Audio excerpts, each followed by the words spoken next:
ایک بندہ ہاتھ نہیں پھیلاتا لیکن اپنی فقر و فاقے سے پریشان بھی ہوتا ہے، لیکن کچھ لوگ ایسے ہوتے ہیں جو اپنی فقیری سے بھی پریشان نہیں ہوتے، کیونکہ ان کے دل کیا ہوتے ہیں؟ اللہ کے ساتھ مضبوط ہوتے ہیں۔ یہ عبداللہ ابن بصری کا واقعہ ہے، کہتا ہے اپنا بصرے میں کچھ مزدوروں کو لینے گیا تاکہ یہ مزدور آئیں میرے گھر میں کام کریں۔ کئی مزدور کھڑے تھے، ان مزدوروں کے بیچ میں ایک مزدور ایسا تھا جس کے چہرے سے نور ٹپک رہا تھا۔ یہ بھی وہ کیفیت ہے جو خدا صاف دل والے لوگوں کو عطا کرتا ہے۔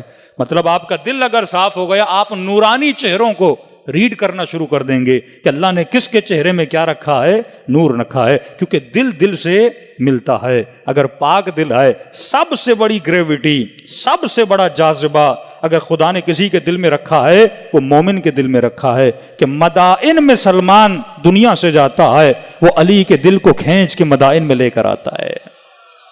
یہ دل کا جاذبہ ہے نا۔ ہر بندہ دنیا سے جاتا ہے، اس کے جنازے پہ علی بن ابی طالب کیوں نہیں آتے؟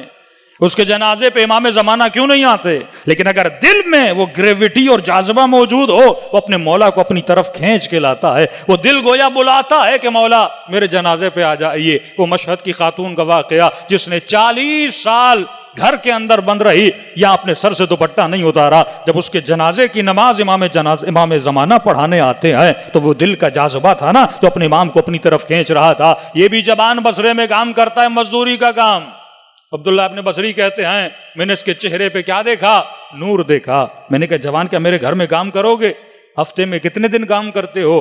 اس جوان نے کہا کہ میں ہفتے میں 1 ہی دن کام کرتا ہوں، اس سے زیادہ نہیں کرتا۔ کہا کتنے لوگے؟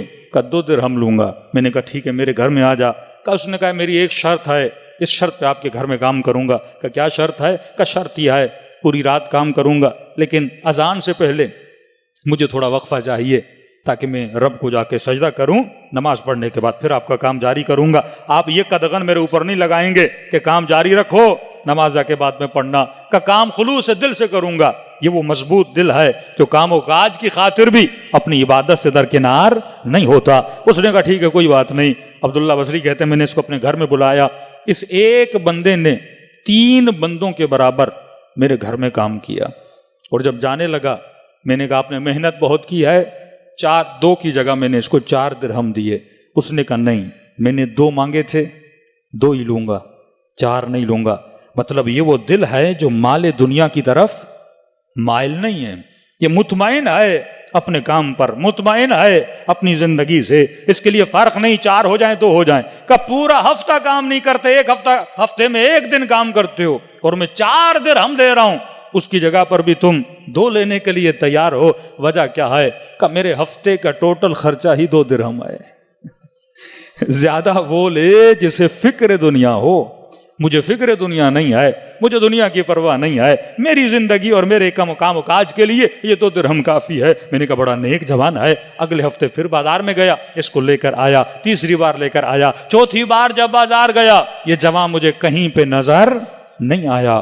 میں نے اس کے دوستوں سے پوچھا کہاں ہے، کہاں رہتا ہے؟ کہ خرابہ تھا، اس خرابے میں یہ جوان رہتا ہے۔ میں اس خرابے میں چلا گیا، کیا دیکھا بیمار زمین پہ پڑا ہوا ہے اور اس کے کام کاج کے جو سامان ہے وہ بھی ساتھ پڑا ہوا ہے۔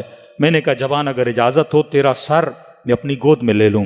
اس نے کہا نہیں، میں آج تک کسی کا محتاج نہیں ہوا اور مجھے یقین ہے کہ میں 1 ہفتے کے اندر دنیا سے چلا جاؤں گا۔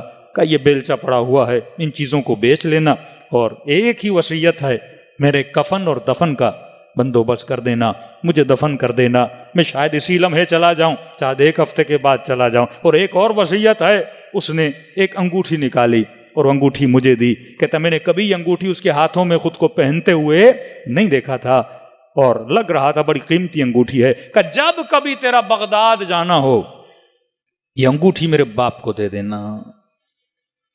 میں نے کہا کس کے بیٹے ہو؟ کہ بڑی مہنگی انگوٹھی ہے، میں نے زندگی میں اس مہنگی انگوٹھی کو اپنے ہاتھوں میں نہیں کیا۔ یہ اسلبھا، مضبوط ترین قلب ہے۔ آپ نے تاریخ میں کئی ایسے لوگ دیکھے ہوں گے کہ باپ بدترین، بیٹا بہترین، باپ ظالم، بیٹا نرم دل، باپ بڑا راشی لیکن بیٹا بڑا نمازی۔ یعنی ایک طرف دل بڑا بد ہے، دوسری طرف اس کے بیٹے کا دل بہترین ہے۔ اتنا مضبوط ترین دل کہ جا کر یہ انگوٹھی بغداد میں میرے باپ کو دینا۔ میں نے کہا تمہارا باپ ہے کون؟ کہا ہارون الرشید، وقت کا بادشاہ۔ کہتا میں سمجھ رہا تھا کہ ہم بڑے نمازی ہیں، ہم بڑے عابد ہیں، ہم بڑے زاہد ہیں۔ ایسا دل جس نے تخت و تاج کو ٹھکرا دیا، ایسا دل جس نے مال و دولت کو ٹھکرا دیا، ایسا دل جس نے شہرت کو ٹھکرا دیا، ایسا دل جس نے دنیا کو ٹھکرا دیا، لیکن اصلبھا ایک ایسا مضبوط ترین دل تھا جس نے اپنی مضبوطی اپنے رب کے ہاتھوں میں تھامے رکھی، جس نے اپنے ایمان کو کبھی جانے نہیں دیا، ذرہ برابر اپنے ایمان کا سودا نہیں کیا اپنی دنیا کی خاطر۔ میں نے کہا کس کے بیٹے ہو؟ کہا ہارون الرشید کا بیٹا ہوں۔ عبید اللہ بصری کہتے ہیں چند لمحوں کے لیے میرے بدن پہ لرزہ طاری ہو گیا۔ بادشاہ کے بیٹے سے مزدوری کروائی، بادشاہ کے بیٹے سے تم نے گھر کی دیواریں بنوائیں، بادشاہ کے بیٹے سے تم نے گھر کا چونا چنوایا۔ اگر بادشاہ کو پتا چلے گا تو کیا عالم ہوگا؟ کئی ایسے مومنین بھی تھے نا جو حضرت علی سے کام کروا بیٹھے، اور بعد میں پتا چلا یہ تو میرا مولا ہے، وجود پہ لرزہ طاری ہو گیا۔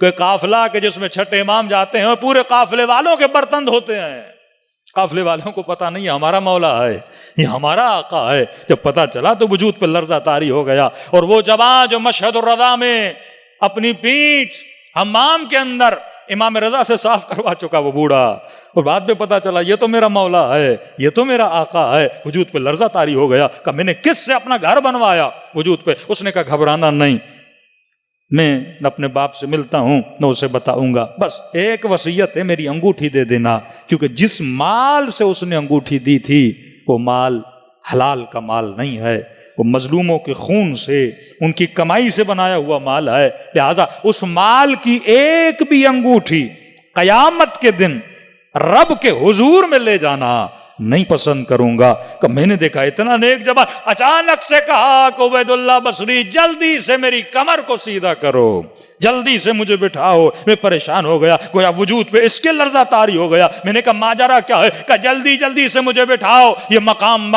ادب ہے۔ میں نے کہا کس کا ادب کر رہے ہو؟ کہ علی نے وعدہ پورا کیا، ابھی علی ابن ابی طالب آئے ہیں۔